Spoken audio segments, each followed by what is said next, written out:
Albert Pike was one of the most prominent 19th century Freemasons.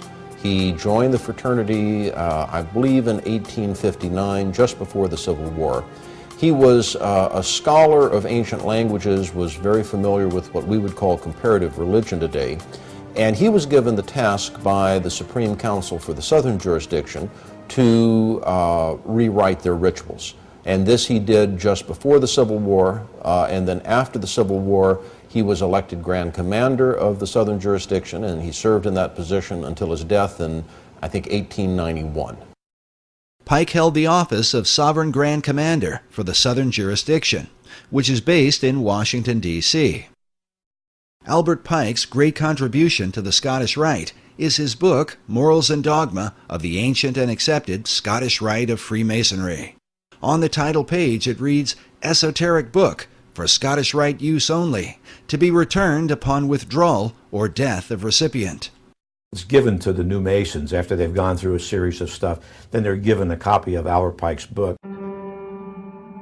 Pike declared that the true definition of Freemasonry is an advance toward the light.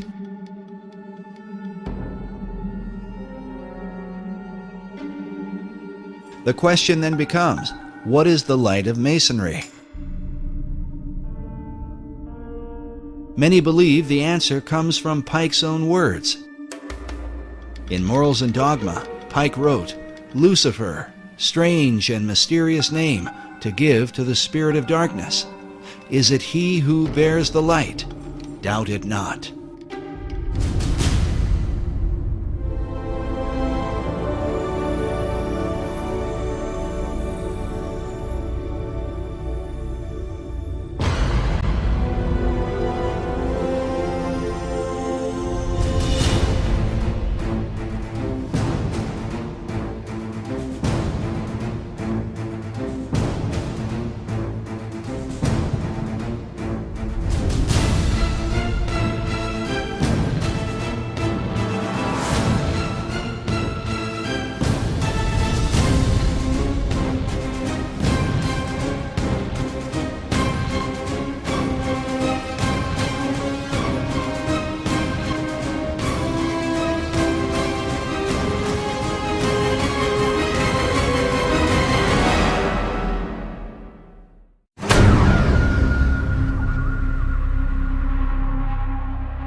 He can become something like a god.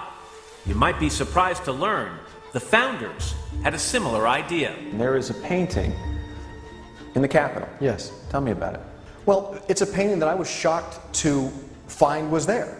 I said there is a painting called The Apotheosis of Washington. Apotheosis meaning the God-making of Washington. George Washington becoming a god. It seemed almost irreverential. It was like, how can a man become a god?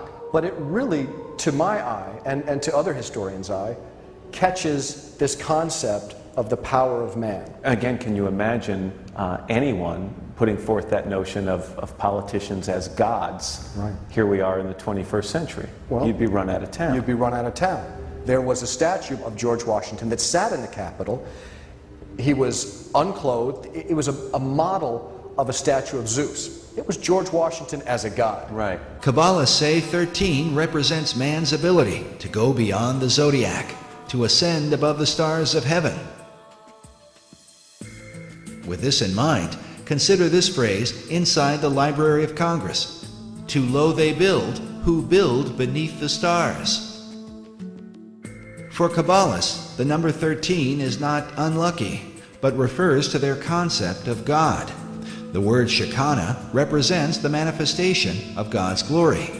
It is taught that the Shekinah glory of God shone in Solomon's temple when it was first dedicated.